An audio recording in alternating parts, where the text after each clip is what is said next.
Morning mga kalahi, nandito na naman tayo sa farm sa ating munting bukid.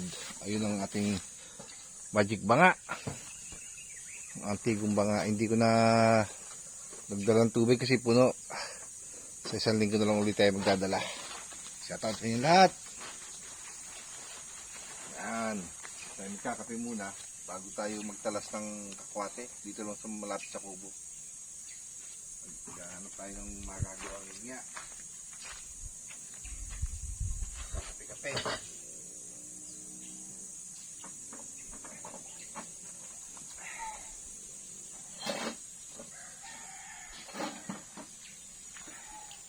Init.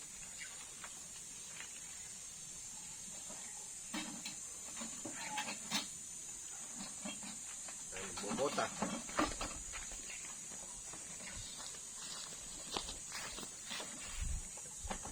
Babawas ako ng sanga ng kakwate para luluwanan sa tagulan.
Natin. Hindi ako na lang ipakita sa inyo pag nabawasan ko ng lahat. Nabaksakan yung papaya. Ay, anong papaya? Yun, laglag yung isang bunga. Papaya niya. Nabaksakan yun. Ang magagawa. Baka malagdag yung hapyo. Hindi. Inawasan ko ng anot para wag siya malago. Magtatalas tayo ng kakwate. Sinigaan ko ibang basura, may mga bagin para wag na siyang makalago.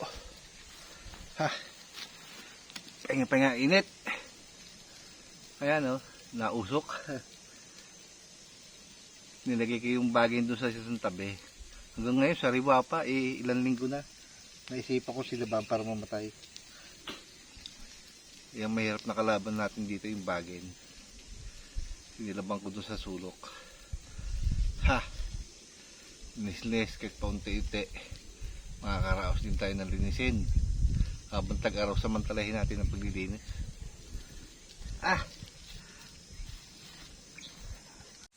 Yan. Nakapagtalas na tayo. Kaunti na lang. Yan pa akong isang puno. Para yan. Hindi ko sinasaid. Kasi pag sinaid mo, pagdating ng tag-ulan, ang kapal ng sisibol dyan sa kawating yan. Kapal ng susupang. Kailangan magtitira ka para kaunti lang ang sisibol na sanga. Mas buwasan na natin kung may sisibol. At least maliwanag na siya. Kakunti na yung sanga niya sa taas. Diba? Nakakaano sa baraso. Sakit. Meron pa akong tatalasin Sinilabang ko na ibang basura natin para buwas-buwasan. Yun, maraming salamat sa mga sumusuporta. Hindi nagkasawang manood. Pasensya na kayo at ako hindi marunong mag-vlog at takot sa camera. Yan, but lumilim-lim. Mahangin naman kahit pa paano. Nagsisikapan kong magbukid ng magbukid. Magtanim. Sarap kasi magtigil dito sa bukid. Malamig. Ang daming ibon na humuhuni. Tama na nga paunti-unti ang ating paglilinis dito. Importante nakasikaso natin tumot ating bukid. Maaga pa naman, as may pa lang ng umaga.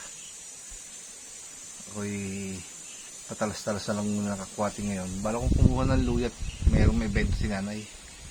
Malalaman ni Mia kung log-log pa. At ako pala ay mayroon pang babalutan ng kadong sa kabila. Tapusin ko muna ito aking talasin para naman meron tayong nagawang maganda-ganda dito sa bukid. Yan. Ha! Nakapagtalas na ako. Hindi ko na pinakita. Yan akin na talas. Ha! Ayusin ko na lang. Nakapagtira pa ako ng isang Pagka napuputulin ko na rin. Nahuhugot yung aking itak. Ayusin ko mimaya. Huh! Paunti-unti lang ngayon una ko sa ibabaw. Ha! Nakapagod din. Si Dungis, tahol ng tahol. May dumaan kasi yung pinsang ko. Kaya tahol ng tahol ang aso ko. Ha! Marami akong tatalasin ngayon. Saglit lang pinutol. May help yung mag-ayos niyang mga pinagtalasan. Init pa naman. Bulit mahangin. Ha! Ha! Nakalinis tayo. Ako'y nauhaw. Inom-inom.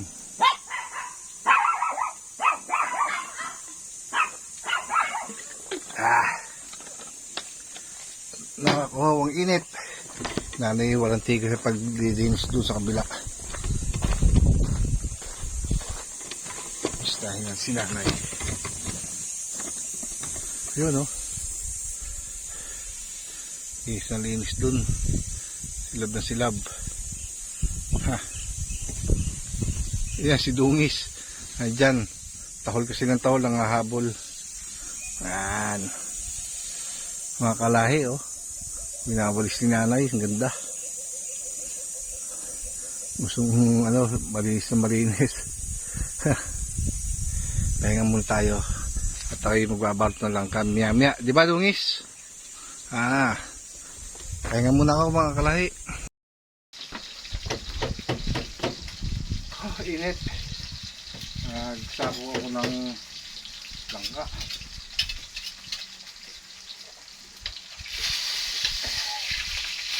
Sayang pag binalutan.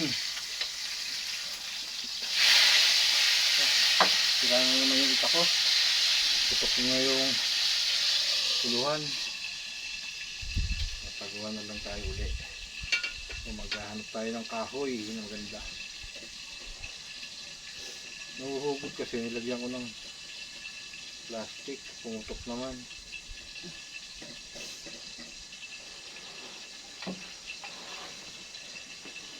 Ba't na yung bota? Mainit na.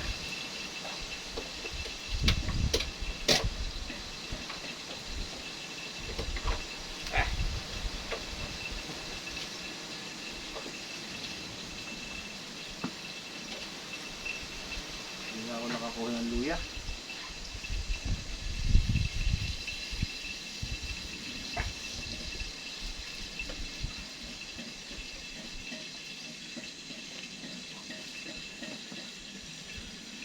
Init.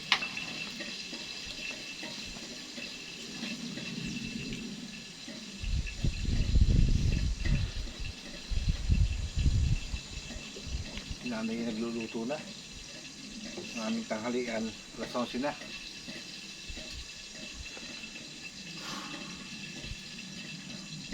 Ayun papayong nalaglag.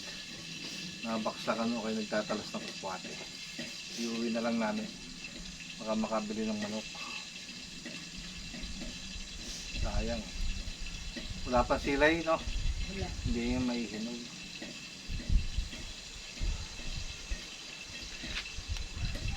Ano yung luto niya?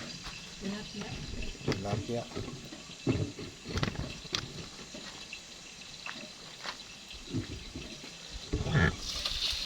Lulutong tilapia si nanay. Ngayon mga nalinisan ko, oh. Ang ano na, maliwalas. May nausok pa doon yung sinilabang kong mga basura natin. Ayun yung papaya, oh. Nalaglag. Kainitan. Yan na nagluluto. Ayan. Panay pa rin singhot. Ay, nakapagbalot na ng langka. Nakapagtalas na. Hindi nga lang ako nakakuha ng luya. Okay na yun. Sasanin ko nilang ulit. Kainit kasi ang hirap tumilos sa pagka na mainit, pero buti na lang at mahangin.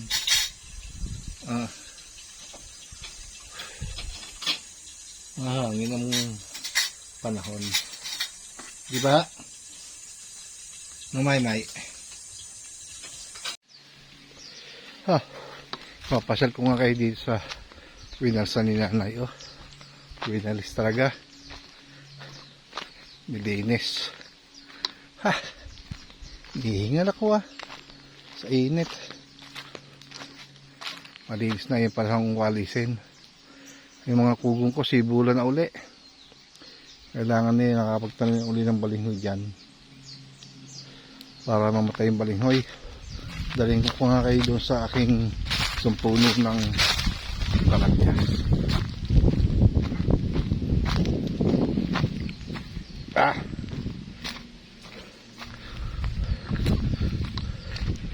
Maliit ka rin dyan, oh, ayan, oh. Aking isang puno ng kalamyas. Dami rin siyang bunga, pero mas marami bunga ng kabila. Yan yung ninakaw nung nakaraan. Ating babuwasan sa para gumanda. Yan. Maganda yan pag nababawasan na sanga. Sa bunga napunta yung sustansya.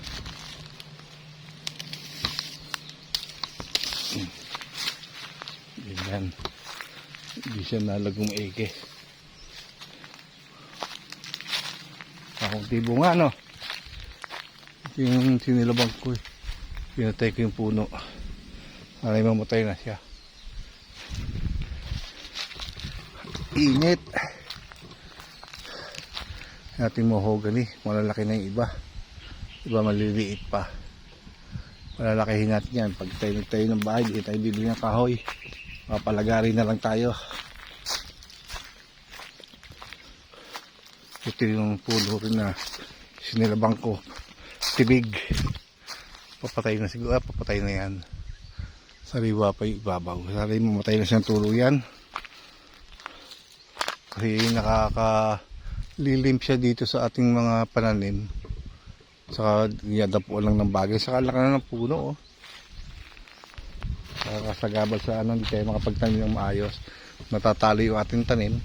Dapat natin tanggalin. Okay lang yung mga mahogany. Kasi mapapakinabangan natin yan. Diba? Yung ating mangga dito ay wala namang bunga. Wala nalalaglag. Pero yung maliit doon, Indian mango, may bunga rin pa ilan. Ito walang bunga. Sobrang lago siguro. Ito kalabaw to, alam ko eh. Buto. Ako nagtanim nito eh.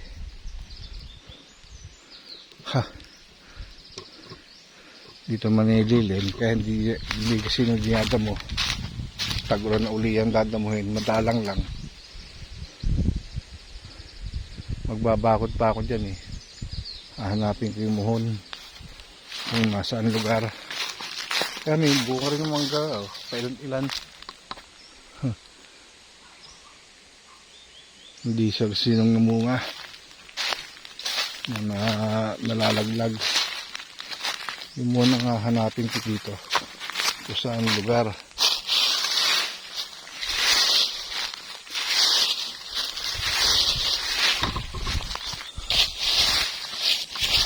Magkahanap tayo ng muhon.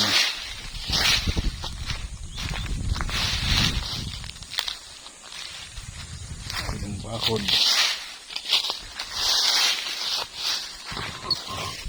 Dito lang yan sa lugar na ito. Hindi yan nagdalayo.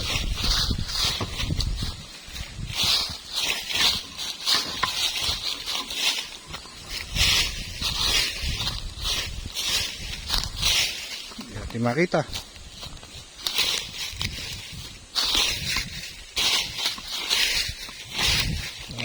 Tabunan lang ng lupa. Madami tayo ng patik. Para natin mapisian at tayo makapagbako dito. Hindi nagkalayo dito. Oh, puro lupa eh. Layo muhon. Ayun ang bakod eh. Hindi naman dito. Dito yung sa lugar to. Ayun ang muhon eh. Ay yung landero. Tapat dito yan. Hanapin natin. Dito yung sa lugar na to.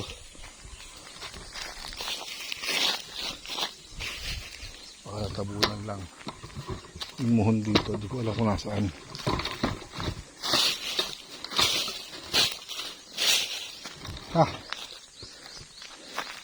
Kaya natin babalikan yan. Hindi man importante yung madali na yan. So, may mga mangga na doon malalaki pala. Kaya ang dalang. Ayan o, may mga bunga. Ha, Indian mango. Yung isa apple mango. Talim yan yan ito. Nakatalim din yan eh. Yung ating langka o. Mga bulok-bulok.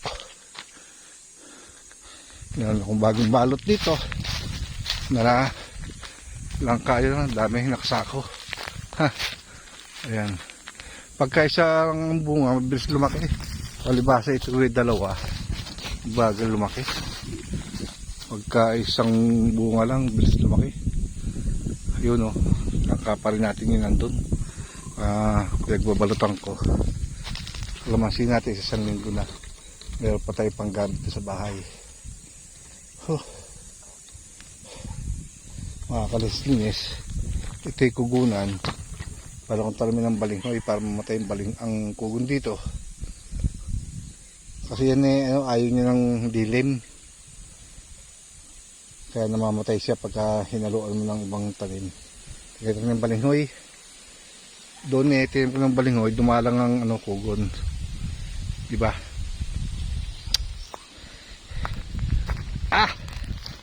Dumarang ang kugo to, puro kugo no. Hirap patahin yan eh. Init. Yun, siguro hanggang dito na lang.